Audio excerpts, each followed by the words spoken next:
요한계시록 17장, 1장 17절 20절까지입니다. 오늘 웬만하면 1장 마무리하겠습니다. 요한계시록 1장 17절부터 20절까지입니다. 같이 하나님 말씀 봉독하겠습니다. 시작.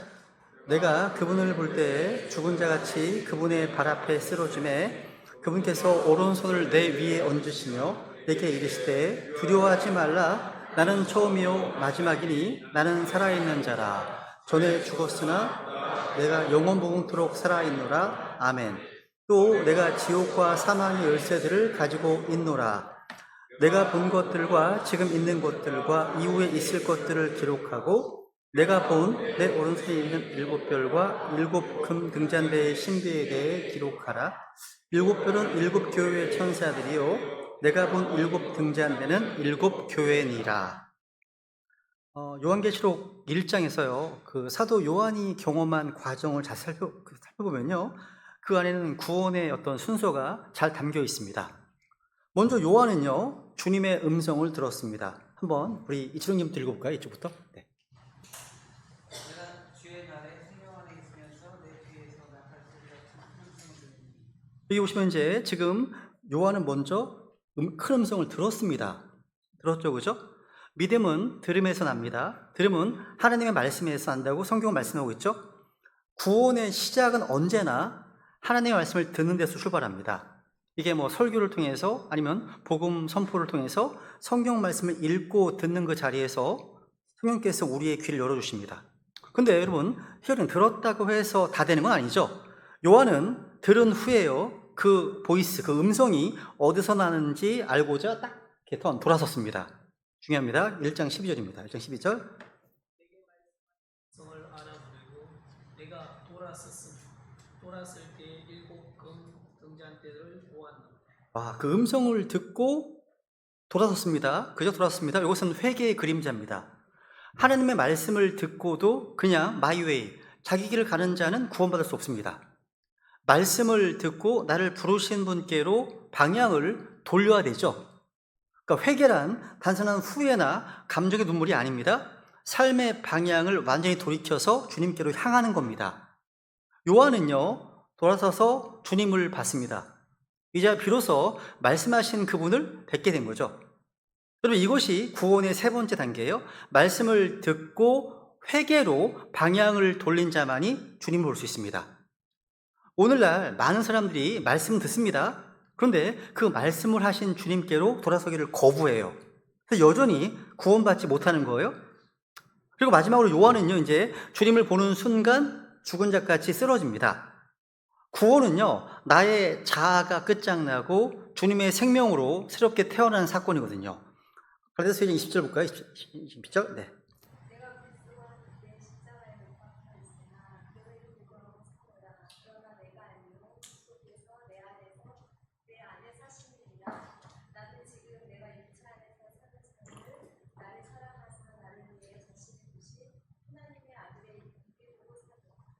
여기 보면 그러나 내가 아니요 그리스도께서 내 안에 사시느니라. 이 고백이 이제 이 자리에 흘러나오는 거예요. 그러니까 주님 앞에 쓰러지는 순간 우리는 더 이상 자기 확신이나 자기의, 자기 자랑을 붙들지 않습니다. 오직 하나님의 은혜만 남게 되죠. 그러니까 요한의 경험은요 단순한 체험담이 아닙니다. 우리 모두가 걸어가야 될 구원의 어떤 순서라는 거죠. 그죠? 말씀을 듣고 회개로 주님께 돌아서고 그분을 바라보고 자아가 죽고 그리스도께서 사시는 삶, 이게 이제 우리 구원의 어떤 모습인 겁니다. 그러면 이제 17절부터 보겠습니다. 여기 보시면 이제 죽은 자같이 쓰러진 요한의 모습이 나오는데요. 17절 읽어보겠습니다.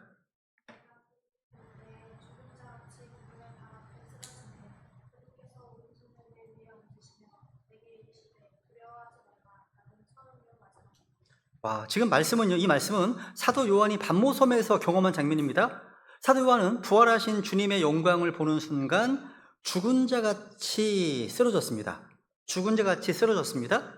이건 단순한 어떤 충격적인 반응이 아니라 영광의 주님 앞에서 인간이 가질 수밖에 없는 참된 모습입니다. 그러니까 살아있는 것 같지만 사실은 자아가 완전히 죽어버린 상태, 이게 바로 우리 성도의 참된 모습이어야 한다는 영적으로 교훈해 주는 거예요. 여러분, 주님을 참으로 만난 성도는요, 자기 자랑이 죽습니다. 주님의 빛 앞에 서면 자기 어떤 견해, 자기 주장, 자기 확신, 자기 영광은요, 한순간에 무너져 내리기 때문에. 다니엘 기억하십니까? 다니엘이요, 주님을 만났습니다. 어떻게 만나 보세요, 한번. 그래서 보시면 10장 8절입니다. 그러므로 내가 홀로 남아 큰 환상을 볼 때에 내 안에 기력이 남지 아니하였으니 이는 내 아름다움이 내 속에서 변하여 썩은 것이 되었고 아무 기력도 내게 남지 아니하였기 때문입니다. 와, 지금 다니엘이 지금 환상 가운데 주님을 이제 봅니다. 그죠? 그때 내 아름다움이 내 속에서 변하여 썩은 것이 되었다 라고 고백합니다. 그러니까 우리가 자랑하는 모든 것들은 주님의 영광 앞에서는 더 이상 아무 가치가 없는 것임을 깨닫게 됩니다. 주님의 거룩한 임재 앞에 선 사람은요, 더 이상 자신을 높이지 않고 오직 나는 죽었노라 이런 고백만 하게 됩니다. 또 주님을 만난 성도는요, 자기 의가 죽어요. 자기 의. 사람들은 흔히요, 자기의 도덕, 자신의 선행, 자기 어떤 열심을 자랑합니다. 근데 주님의 거룩하신 빛 앞에 서는 순간 우리의 모든 의는 더러운 걸레같이, 더러운 누더기 같음을 알게 됩니다. 그리고 주님을 아는 성도는요, 또 자기 힘이 죽습니다. 아까 다니엘이 환상 가운데 내 안에 기력이 남지 아니하였으니 라고 되어 있죠. 그죠? 그러니까 주님의 영광 앞에서는요, 인간의 힘이 전혀 무력해집니다. 내가 일어나서 주님을 섬기는 게 아니라 주님의 손을 얹으시고 나를 일으켜 세우실 때만 우리 다시 서게 됩니다. 그러니까 우리 성도들의 삶은 자기 힘으로 버티는 삶이 아니라 은혜로 서는 삶입니다. 은혜. 여러분, 죽은 자 같이 된 성도의 참된 모습은 자아가 무너지고 자기 의가 사라지고 자기 기력, 힘이 끊어져서 오직 주님의 은혜만을 자랑하는 자리인 겁니다. 요한이 이제 그 발 앞에 쓰러져 아무것도 할 수 없었던 것처럼 우리 또한 날마다 주님 앞에 쓰러져서 주여 내 안에서 주님만이 사시기 원합니다. 이 고백해야 됩니다. 이게 참된 성도들의 모습이고요. 매일 우리가 붙들어야 될 영적 자세입니다.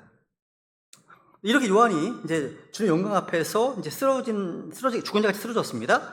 요한은 그 자리에서 다시 일어날 힘도 또 주님 앞에 설 자신도 없었습니다. 근데 놀라운 장면이 이어지죠. 보시면요, 그분께서 오른손을 내 위에 얹으시며 내게 이르시되 두려워하지 말라. 나는 처음이요 마지막이니. 여기 보시면 요한이 스스로 일어난 게 아니죠. 주님께서 친히 그 위에 오른손을 얹으셨습니다. 인간은요, 쓰러질 수밖에 없지만 주님께서는 그 쓰러진 자 위에 손을 얹으시고 다시 일으키십니다. 이것이 뭐예요? 은혜입니다. 은혜. 은혜죠. 은혜입니다. 내가 노력해서, 내가 버텨서 일어나는 게 아닙니다. 내 안에 있는 마지막 힘까지 다 빠져버린 상태에서 전능자 하나님의 손길이 임하는 순간 우리는 다시 일어서게 됩니다. 인간의 손길은요, 우리를 잠깐만 위로할 수 있습니다. 잠깐만. 근데 주님의 손길만이 영원히 우리를 다시 일으켜 세우시는 거예요. 주님께서는 쓰러진 요한을 향해서 두려워하지 말라 이렇게 말씀하셨습니다. 이 말씀은요, 책망이 아니죠. 위로입니다. 위로예요. 우리가 주님 앞에서 자아가 무너지고 모든 힘이 끊어질 때 주님은 오히려 두려워하지 말라 말씀하시면서 주님의 은혜로 덮어주십니다. 요한이 두려워하지 않을 수 있었던 근거가 뭐예요? 자격이 있는 게 아닙니다. 주님께서 함께 하셨기 때문입니다. 여러분, 우리 성도들의 참된 평안의 근거는 환경이 좋아졌기 때문이 아닙니다. 주님께서 곁에 계시기 때문입니다. 그리고 주님께서는 이렇게 자신을 계시하시죠? 나는 처음이요 마지막이니. 이것은 곧 주님께서 모든 것의 시작이자 마지막이심을 선포하신 겁니다. 우리 인생의 처음도 마지막도, 내 신앙의 출발도 마지막 결론도 모두 주님이십니다. 그렇죠? 쓰러진 성도를 일으키시는 근거는 우리의 공로, 자격이 아닙니다. 주님 자신이 처음이요 마지막이라는 사실이에요. 이 표현은요, 단순한 자기소개가 아니에요. 예수 그리스도께서 자신이 하나님이심을 선포하신 거예요. 사도 요한은 지금 천사를 보는 게 아닙니다. 구약의 위대한 대언자를 본 것도 아닙니다. 요한이 본 분은 바로 주 하나님이신 예수 그리스도였습니다. 여러분, 우리는 쓰러질 수밖에 없는 죄인이지만 우리가 두려워하지 않아도 되는 이유가 뭡니까? 우리를 붙드시는 분이 처음이요 마지막이신 주 하나님이시기 때문입니다. 이 고백이요, 우리 믿음의 기초이고요, 모든 두려움을 몰아내는 확신이 되는 겁니다. 그렇죠? 여러분, 요한이 경험한 이 일은요, 오늘 우리 모든 성도들에게 주시는 영적인 도전입니다. 우리는 날마다 죽은 자같이 살아야 됩니다. 주님 앞에서. 날마다. 요한은요, 이렇게 그러니까 쓰러진 채로 주의 말씀을 들었습니다. 그리고 요한계시록 4장 1절에서 이리로 올라오라, 이런 명령을 받기 전까지 계속 그 자리에 엎드려 있었습니다. 이게 우리의 모습이어야 됩니다. 우리는 이 땅에서 날마다 자기 십자가를 지고 자기의 자아를 죽이고 주님 앞에 엎드려서 말씀을 들어야 합니다. 언제까지요? 휴거의 그날까지. 주님께서 이리로 올라오라 하실 때까지 우리는 쓰러진 자처럼 겸손하게 주님의 발 앞에 머물러야 합니다. 오늘날 라오디게아 교회들이 잃어버린 것은 바로 이 두려움과 경외심입니다. 여러분, 주님 앞에 설 때 우리 모습은 어떠합니까? 여전히 교만과 자기 자랑을 붙든 채 서 있습니까? 아니면 주님 앞에 무너져서 죽은 자같이 엎드려 있습니까? 그렇죠? 돌아봐야 됩니다. 이제 18절로 가겠습니다. 18절 보시면요. 읽어볼까요? 18절. 네. 나는 살아있는 자라. 전에 죽었으나 보라 내가 영원토록 살아있노라. 아멘. 또 내가 지옥과 사망의 열쇠들을 가지고 있노라. 와, 주님께서는요, 지금 쓰러져 있는 요한을 향해서 계속해서 자신이 어떤 분이신지를 말씀해 주셨습니다. 나는 살아있는 자라. 나는 살아있는 자라. 전에 죽었으나 보라 내가 영원토록 살아있노라. 아멘. 지금 사도 요한에서 예수님은요, 분명히 십자가에 못 박히셨고 옆구리에 창이 찔리셨습니다. 사람들은 그분이 죽으신 것을 확인했고 무덤에 옮겨 장사하고 돌로 봉인했습니다. 로마 병사들이 무덤을 지켰습니다. 유대인들은 분명히 증언할 겁니다. 그는 확실히 죽었다고요. 그죠? 근데 오늘 주님께서는 요한에게 말씀하십니다. 전에 죽었으나 보라 내가 영원토록 살아있노라. 이게 여호와의 증거들 엄청 충격입니다. 이 말씀 하시는 분이 처음과 마지막이시면 여호와시거든요. 근데 이분이 전에 죽었다? 헉! 그럼 예수님이 여호와시구나 깨닫게 됩니다. 되게 충격적인 말씀일 수 있습니다. 그렇죠? 여러분, 예수님은 단순히 죽음에서 깨어난 정도가 아닙니다. 죽음에서부터 부활하셔서 영원무궁토록 살아계십니다. 그죠? 여러분, 다른 종교의 창시자들은 다 죽음에서 끝났어요. 무덤이 그들의 종착지였습니다. 공자도 무덤이 있습니다. 부다도 무덤이 있습니다. 예수님만 무덤이 없습니다. 예수님은 죽음을 이기시고 부활하셨기 때문에, 지금 살아계시기 때문입니다. 이게 복음의 핵심이죠. 우리 구원의 보증이 아닐까, 그죠? 읽어볼까요? 오늘 15장 16절 한 번씩 읽어볼까요? 한 명씩. 네. 만일 죽은 자들이 일어나지 아니한다면 그리스도께서 일으켜지지 아니하셨으며 그리스도께서 일으켜지지 아니하셨다면 너희 믿음이 헛되고 너희가 여전히 너희 죄들 가운데 있습니다. 네, 18절 9절. 네. 서로 보지 마시고 먼저 하세요. 네. 따라서 그리스도 안에서 잠든 자들도 설명하였느니라. 만일 우리가 이 세상 삶을 사는 동안에만 그리스도 안에서 소망을 갖는다면 모든 사람들 가운데 우리가 가장 비참한 자들입니다. 우리 주님의 부활이 거짓이라면 우리 믿음이 헛것이고요. 우리는 아직 죄 가운데 있을 것이고요. 이 세상 가장 비참한 자들이 우리가 되는 거예요. 그죠? 그러나 주님은 살아계십니다. 우리 믿음도 헛되지 않고요. 우리의 소망도 흔들리지 않습니다. 주님은 그다음에 이렇게 말씀하십니다. 또 내가 지옥과 사망의 열쇠들을 가지고 있노라. 내가 지옥과 사망의 열쇠들을 가지고 있다. 말씀하시네요. 이게 얼마나 놀라운 선언입니까? 사망은요, 사람의 몸을 붙잡아 두는 곳이고, 지옥은 구원받지 못한 혼들을 붙잡아 두는 곳입니다. 그런데 예수님께서는 그 열쇠들을 가지고 계시네요. 여러분, 성경은요, 분명히 말씀하십니다. 지옥에는 뭐가 있냐면 문들이 있습니다. 게이트, 문들이 있습니다. 지옥에 문들이 있습니다. 욥기 38장 17절에 보시면 주님은 욥에게 이렇게 물으셨네요. 읽어볼까요? 17절. 네. 사망의 문들이 내게 열린 적이 있느냐? 혹은 내가 사망의 그늘의 문들을 본 적이 있느냐? 여기 지금 사망의 문들이라는 말씀하시죠? 사망의 그늘에 문들이 있다고 말씀하시네요. 실제 문들이 있는 거예요. 시편 9편 13절.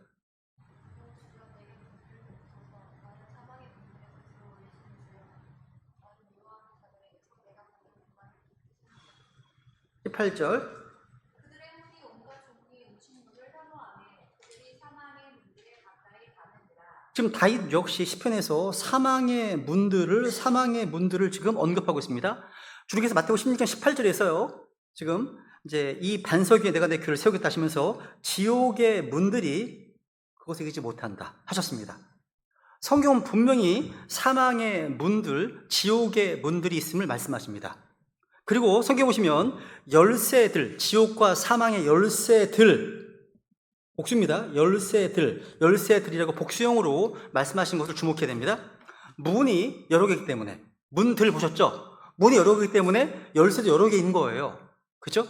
죽음의 문, 또 지옥의 문, 또 계시록장 보시면 바닥 없는 구덩이의 문, 여러 가지 문이 나옵니다. 그런데 그 모든 열쇠는 이제 예수 그리스도의 손 안에 있습니다. 있어요. 마귀는 살인자이고 죽음의 권세를 가진 자였지만 주님께서 허락하지 않으시면 죽으려 해도 죽을 수 없고요. 살리려 살릴 수 없습니다. 성경에는요, 여러 종류의 열쇠가 나와요. 마태복음 11장에 보시면 왕국의 열쇠들이 나오고, 누가복음 11장에 보시면 지식의 열쇠가 나오고요. 3장에 보시면 다윗의 열쇠가 나오고, 또 바닥 없는 구덩이 열쇠가 나옵니다. 근데 오늘 본문에 보시니까 어떻게 나온 거예요? 본문에 보시니까 지옥과 사망의 열쇠들을 가지고 있다 하시는 겁니다. 이 모든 열쇠는 누구에게 있다는 거예요? 예수님께 있는 거예요. 와, 얼마 전에요, 그런 보도가 많이 났었죠. 그러니까 중국 시진핑 주석이 이제 러시아 푸틴 대통령과 대화하는 가운데, 이게 이제 비공식적인, 이게 녹음이 된 거예요. 서로 이제 얘기를 하면서 150살까지 사는 시대가 올 수 있다라고 시진핑이 얘기했습니다. 장기 이식, 기술의 발전으로 인해서 인간의 수명이 획기적으로 늘어날 수 있다는 그런 기사였습니다. 그랬더니 러시아의 푸틴 대통령도 이렇게 얘기했습니다. 사람들이 점점 더 젊어졌고 심지어 불로불사도 가능할 수 있다, 이렇게 응답했다고 해요. 야, 그러니까 이런 거의 최고 지위에 있는 사람들도 뭘 원하는 거예요? 욕망이죠. 죽음을 극복하고 싶다. 거기 있는 거예요. 그러니까 150살 시대가 올 수 있다라고 말하는 것은요, 단순한 농담이 아니에요, 여러분. 그 뿌리에는요, 진시황제의 불로초와 같은 인간의 본성에 깊은 갈망이 흐르고 있는 거예요. 진시황은 죽음을 두려워했습니다. 영원히 살고 싶은 욕망에 사로잡혀 있었습니다. 근데 그는 결국 그토록 피하고자 했던 죽음을 맞이했어요. 이처럼 사람들은요, 시대를 막론하고 죽지 않기 위한 방법을 찾고 있습니다. 현대인들 또한 그것이 장기 이식이든 유전자 치료든 생명공학이든 AI든 간에 바뀌었을 뿐 본질은 같은 거예요. 같습니다. 근데 성경은 단호히 말합니다. 한 번 죽은 것은 사람들에게 정해져 있다고요. 단호히 말씀하십니다. 죽음은 피할 수 있는 게 아니죠. 반드시 우리 인간이 마주해야 될 현실인 거예요. 그죠? 진시황이 찾던 불로초는 없었습니다. 시진핑이 말한 150세 시대가 온다 하더라도 결국 인간은 죽어요. 하나의 말씀이거든요. 하지만 예수님께서는요, 죽음을 이기시고 부활하신 유일한 분이시고요, 그분 안에 참된 영생이 있습니다. 여러분, 우리 주님께서는요, 고난받아서 죽으시고 묻히셨지만 사망의 문들을 열고 나와 부활하셨습니다.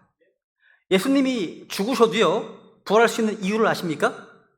주께서는 사망의 열쇠들을 가지고 계시기 때문입니다. 주 예수님은 지옥에 갇혔지만 지옥의 문들에서 나올 수 있었던 것은 이유가 뭡니까? 그분이 지옥의 열쇠들을 가지고 계시기 때문입니다.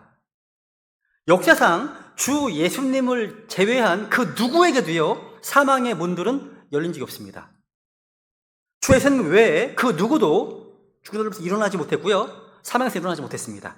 세상에 어떤 미인도, 어떤 영웅 호걸들도요, 자기 무덤의 돌문을 열고 나오지 못했고요, 지옥의 문에서 나오지 못했습니다. 역사상 사망의 문, 이 지옥의 문들을 열고 나오신 유일한 분은 누굽니까? 바로 주 예수 그리스도십니다. 그러니까 예수님은요, 모든 문제의 해답이신 거예요. 그죠? 어떤 질문을 해도 예수 그리스도가 해답이에요. 여기 교회 왜 나오십니까? 예수 그리스도. 왜 사십니까? 예수 그리스도. 죽음이 무엇입니까? 죽음 어떻게 극복합니까? 예수 그리스도. 다 예수님 대답이신 거예요. 그죠? 우리는 두려워하지 않을 이유가 있는 거죠. 왜? 그 사망과 지결승을 가지신 분이 우리 안에 계시기 때문입니다. 죽음을 끝내지 못하는 거죠. 지옥을 삼킬 수가 없습니다. 왜냐하면 그 열쇠가 우리 주님의 손에 있기 때문인 거죠. 그죠? 그러니까 우리는 죽음을 두려워하는 자가 아닌 죽음을 이기신 주님을 찬송하는 자로 살아야 하는 겁니다. 19절로 가겠습니다. 19절로.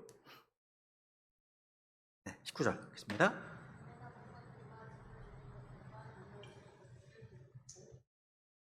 이 말씀은 요한계시록 전체를 이해하는 열쇠죠. 주님은 세 가지로 말씀하시네요. 내가 본 것들, 그죠? 그리고 지금 있는 것들, 그리고 이후에 있을 것들을 기록하라 하시네요. 내가 본 것들은 뭐예요?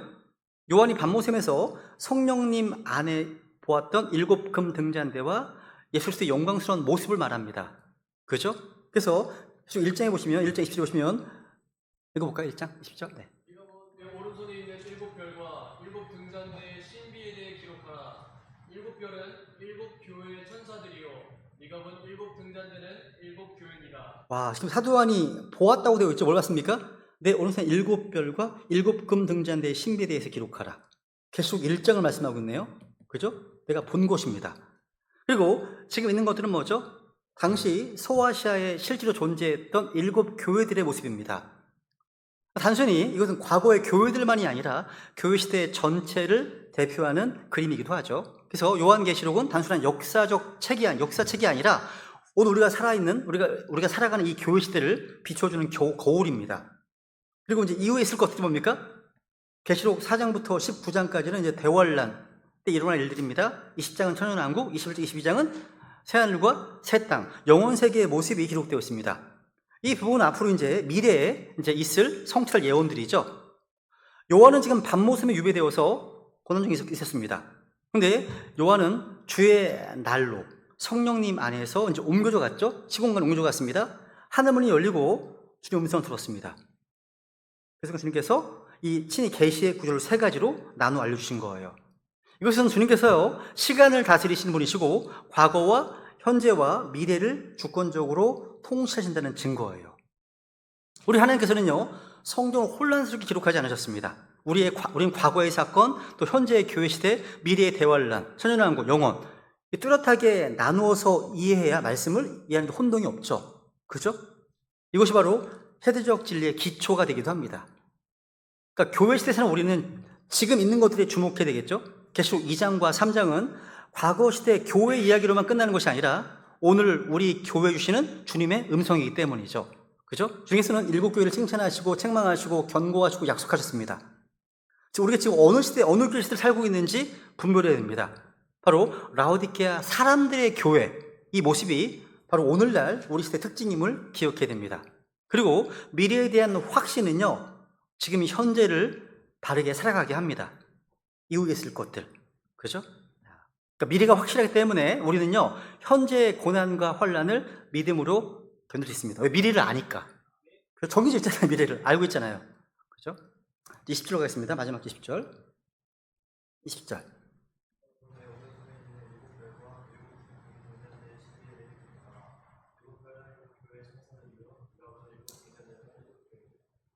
지금 요한은요, 네가 보았다고 이렇게 말씀하셨습니다. 두 번이나 네가 본. 요한은 실제로 본 것을 기록하고 있습니다. 추측이 아닙니다. 상징이 아닙니다. 성령께서 보여주신 실체를 기록한 거예요. 요한이 본 걸 기록했어요. 여러분 이거 올라가시잖아요. 올라가시면 실제 요한이 본 것과 우리가 본 같을 겁니다. 성경에서 우리는 보고 있잖아요. 똑같을 겁니다. 이거 어떤 상징이 아닙니다.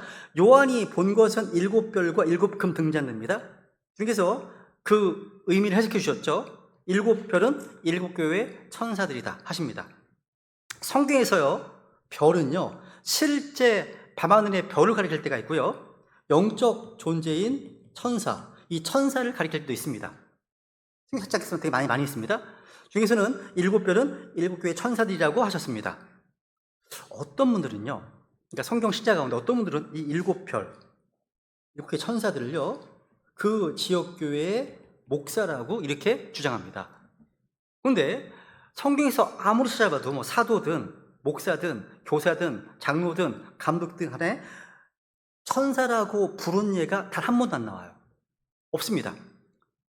성경에 보시면요, 이제 다들 공부하시겠지만 이 천사는 현현, 어피어런스, 나타나 이렇게 이해하시면 좋겠습니다. 대표하는 거. 그러니까 천사는요, 성경에 찾아보시면 민족이나 국가를 대표하기도 하고요, 또 개인을 돌보고 대표하기도 하고, 또 여기서는 지금 7교회 천사들, 7교회를 대표한다고 말씀드릴 수 있습니다. 요 시간 다음에 자세히 말씀드리겠어요. 따라서 이 7별은요, 문자 그대로 교회를 보여주고요, 교회를 대표하는 것을 이해하는 게 성경적입니다. 그러니까 7교회가 주님 보시기에 나타나 있는 거예요. 보이는 겁니다. 그죠? 근데 이 별들은요, 주님의 오른손에 있어요. 부럽습니다. 이것은 교회 천사들, 즉 교회 자체가 주님의 능력과 손길 안에 있다는 뜻입니다. 그 때문에 세상의 권세가 아무리 교회를 짓밟으려고 해도요, 또 사탄이 아무리 성도를 흔든다고 하더라도 주님의 손 안에 붙들린 교회는 결코 무너지지 않습니다. 세상 권세가 아무리 교회를 흔들어도요, 교회는 주님의 오른손에 있기 때문에, 좀 친히 말씀하시지 않습니까? 그죠? 요한복음 10장 28절에 보시면, 찾아볼까요? 읽어볼까요? 10장 28절. 29절. 요거 10장 29절입니다.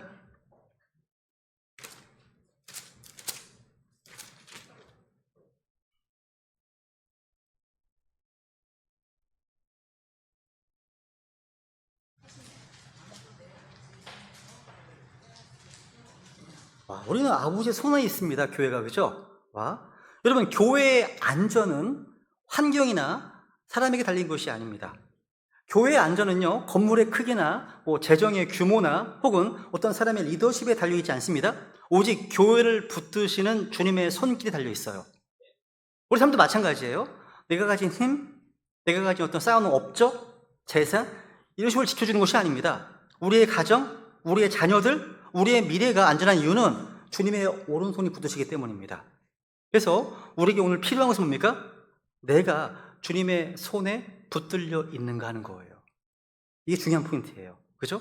세상의 손에, 사람의 손에, 내 손에 붙들려 있는 인생은 항상 흔들리고 무너집니다. 무너져요? 근데 주님의 손에 붙들린 인생은요, 폭풍 가운데서도 요동하지 않습니다. 마지막 날까지 끝까지 보호받습니다. 그래서 우리 모두가 주님의 손에 붙들린 삶이 되기를 원합니다. 그 손길이 우리를 붙드시고, 우리 교회를 붙드시고, 우리 가정 끝까지 지키실 것입니다.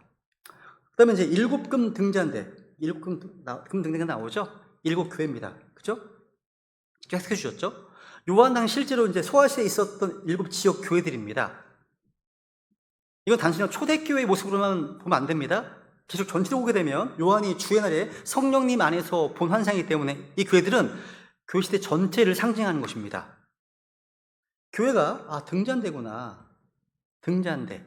등잔대는요, 스스로 빛을 낼 수가 없습니다. 아무리 정교하고 아름답게 만들어져도 이 등잔대에 기름이 채워지지 않고 이 등잔대에 또 불이 붙여지지 않으면 이거 그냥 금덩어리에 불과한 거예요. 쓸모가 없는 거예요. 오직 기름을 담고 불이 붙을 때에만 밝은 빛을 발하고요, 어둠 몰아낼 수 있습니다. 교회도 마찬가지죠? 그죠? 교회 자체가 빛이 아닙니다. 건물의 웅장한 빛이 아닙니다. 사람의 숫자가 빛이 아닙니다. 오직 성령님의 기름 부으심과 하나님의 말씀이 불이 붙을 때에만 교회는 세상에 태어나 비친 빛이 되는 겁니다. 그래서 늘 항상 점검해야 되는 거예요. 우리의 겉모습만 화려한 등잔대가 아닌지, 기름 없는 등잔대가 아닌지, 불이 꺼진 등잔대가 아닌지 한번 점검해야 됩니다. 아무리 교회 이름이 있고 모임이 여러 가지 모임이 있고 성령의 어떤 기름이 없다면, 말씀의 불이 꺼져 있다면 그 교회는 더 이상 빛을 발하지 못합니다. 오히려 어둠 가운데 방치된 장식에 불과한 거죠. 여러분, 등잔대에서 우리의 사명은 뭡니까? 세상에 복음의 빛을 비추는 겁니다. 말씀의 빛, 우리 지금 영광스러운 빛을 비추는 거죠. 그런데 그 빛은 우리에게서 나오는 게 아니죠. 우리는 그저 통로입니다. 그릇입니다. 통로이고 그릇일 뿐입니다. 지금 영광스러운 빛이 우리를 통해서 흘러나갈 때 세상은 어둠 속에서 길을 발견하는 겁니다. 그죠? 그래서 오늘도 성령의 기름을 채우고 말씀에 불을 붙여서 꺼지지 않는 등잔대가 되어야 됩니다. 그럴 때 주님께서 우리 교회를 통해 세상을 비추실 겁니다. 그리고 이제 마지막으로 주님 이것을요, 미스터리, 신비라고 하셨죠. 이건 시크릿, 비밀이 아닙니다. 그렇죠?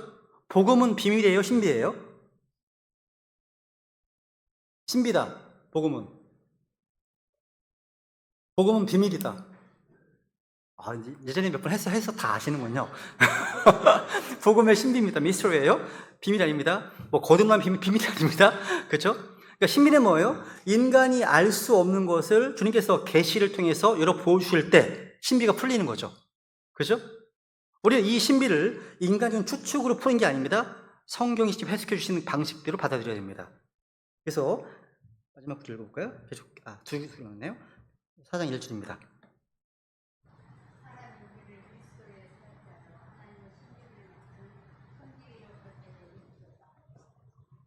여러분, 우리 성도들은 하나님의 신비들을 맡은 청직이에요.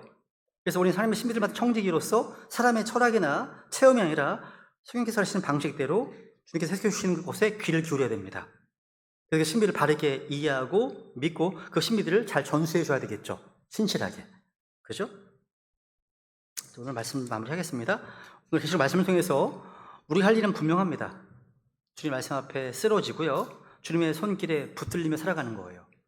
우리 배단심리교회가 등잔대라면 우리 교회가 꺼져가는 등불이 아니라 성령께서 기름을 풍성히 부으셔서 우리 교회의 어두운 세상에 주님의 빛을 환히 비춰주는 교회가 되어야 됩니다. 그리고 우리 배단실을 한 사람 한 사람 모두가의 삶이 주님의 손에 붙들려서 그분의 빛을 드러내는 등잔대가 되기를 간절히 바랍니다. 오늘 여기까지 하겠습니다. 기도하겠습니다.